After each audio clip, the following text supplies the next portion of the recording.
to this MI's Quarterly Executive Digital Leadership Insight interview. We're discussing with 4 of the 5 authors of the article, How Audi Scales Artificial Intelligence in Manufacturing, published in the Journal for Digital Leaders, MIS Quarterly Executive. The article has just won a Best Information Systems Publications Award by the Association for Information Systems.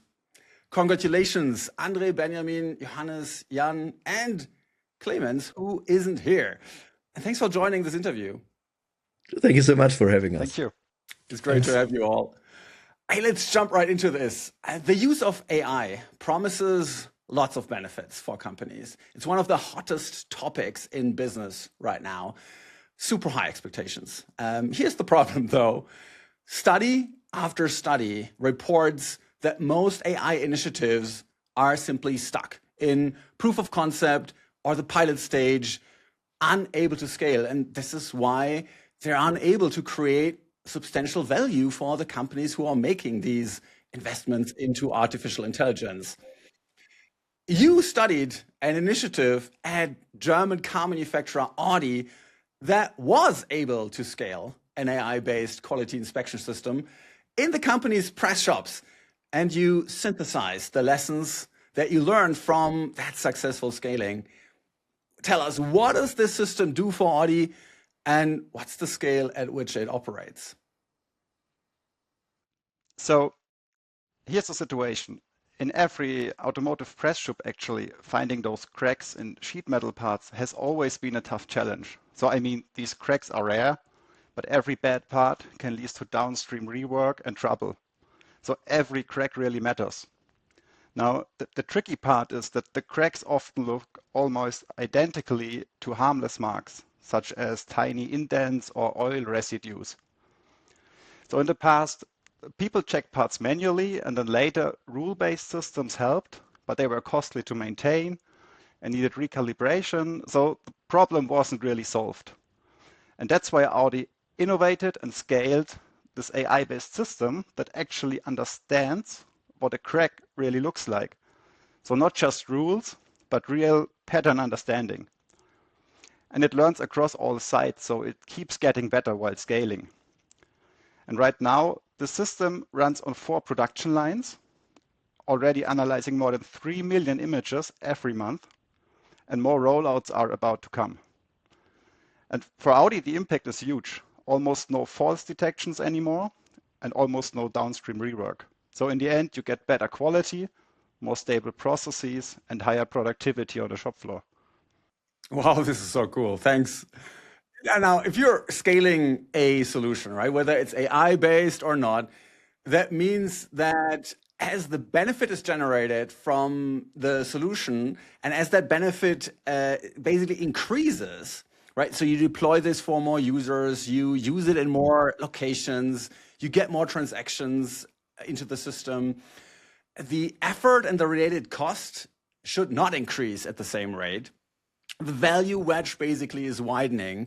The classic counterexample is if you need to employ more call center agents as you get more calls, that is not scaling, right? So what are your key takeaways from you studying Audi, scaling the crack detection system, and what would you recommend to executives looking for advice on what it takes to scale an AI-based solution? I think that was very fascinating, and it has probably 2 dimensions for me. The one dimension is the time.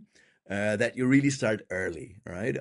And that's probably counterintuitive because you're so focused on your case and you want to make, and you want to really challenge and you want to make this case a success. But at the same time, some activities, like maybe spreading the word and setting up more, general governance structures and communicating beyond kind of your application area kind of would be preparing for scaling later on, right? So that kind of thinking in terms of scaling from the very first moment, while at the same time not losing focus, but working very specifically on your case. I think that was fascinating. And at the same time, what I think this case then very, very nicely showed, even though the focus and the nucleus was very technical in terms of, this inspection and visual and AI, It was, in the end, I think the scaling was not only technical, but it really was socio-technical in that it involved people, it involved governance structures, it involved strategy. One recommendation is think early about scaling while not losing focus on your specific delivery, right? So that's kind of a bit of a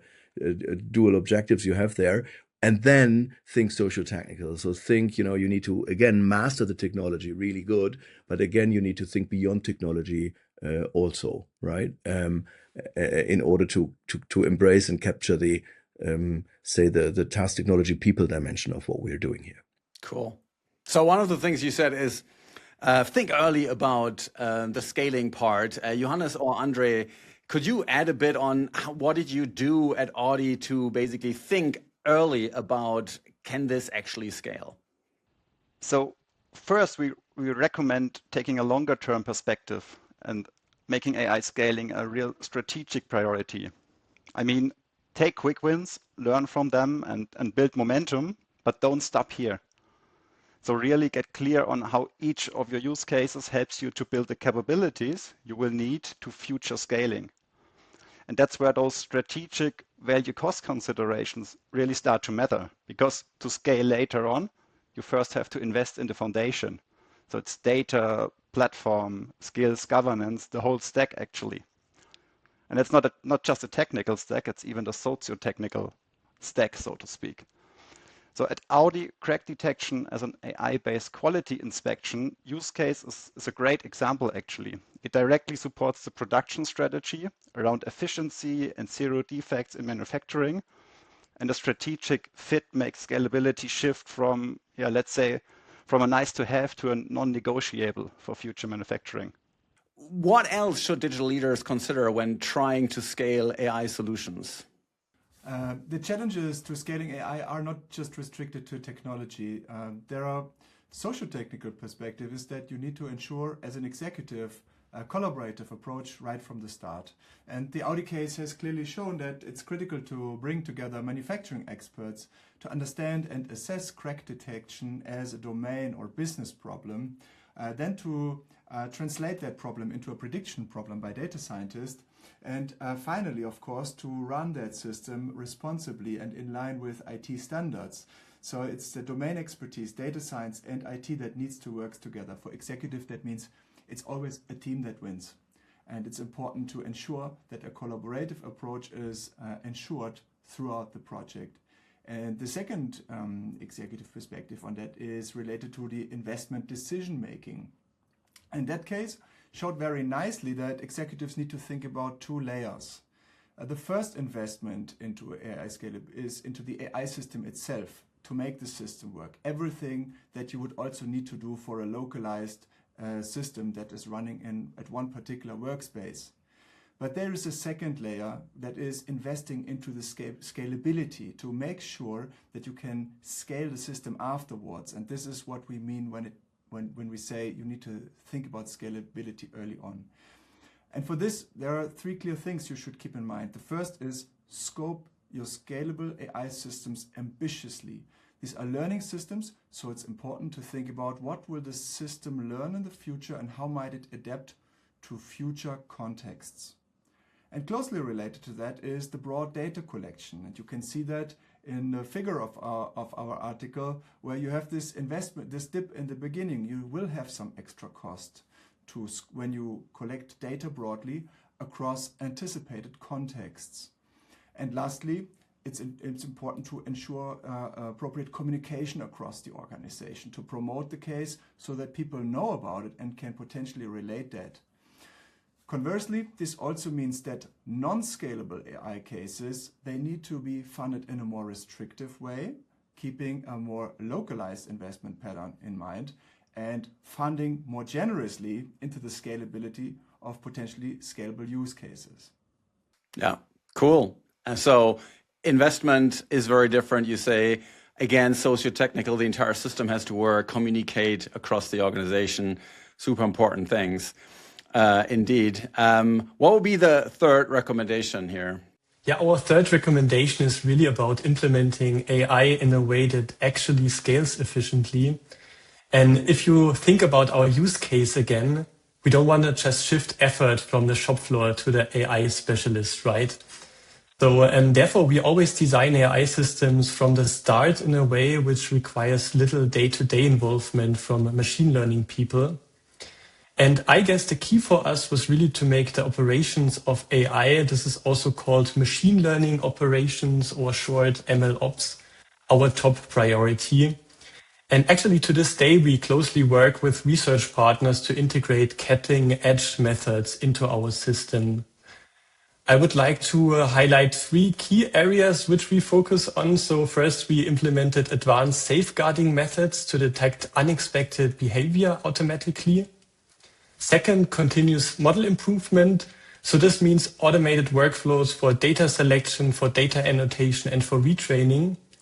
And third, this was really crucial. We standardized our different AI platforms to scale and share AI models in an easy manner within the whole VW group. And yeah, in the end, I guess that's what enabled us to scale from a very small POC to a solution which now inspects millions of parts per month. Yeah. I mean, so one of the big challenges is, Johannes, that AI solutions are non-deterministic, right? So they're probabilistic, as you write. And so the quality really varies a lot, right? How do you deal with that if that scales? If you basically have people check every single basically decision that the AI makes, then I guess all of the benefits are being eaten up by having people check all of this ones. How did you deal with this? And that's a really good question. So this is why it's really important to not focus on the most innovative algorithm or solution, but really, like I said, on this operation part. And there's actually much research which deals with how can you detect this animal behavior, how can you improve a model without some human intervention. And this is in the end the most important factor here, because you don't want to have dozens of AI experts, which then now ruin your complete business case, right? Yeah, cool. So it's really interesting to see how this investment basically evolves from kind of like more innovation towards really, well, the scaling phase is really about efficiency and automation and making it work. So that's really great. Thanks so much. It reminds me of what Gary Lyons of MasterCard said in an interview. And he said, innovation without execution is only ideation. And that applies here as well. You really won't get substantial value if you cannot scale the AI solution. And it takes a lot of effort to actually do this. And thanks so much for giving us a peek into your study, how Audi scales AI in manufacturing. And again, congratulations on the Best Paper Award. Well deserved. Thank you so much. Means a lot to us. Thank you. Thank you. Thank you, Martin. MIS Quarterly Executive is known for actionable insights from in-depth case studies like this one. If you want to know more or check out hundreds of other freely available articles providing guidance for digital leaders, then check out our website and follow us on LinkedIn. Thanks for tuning in.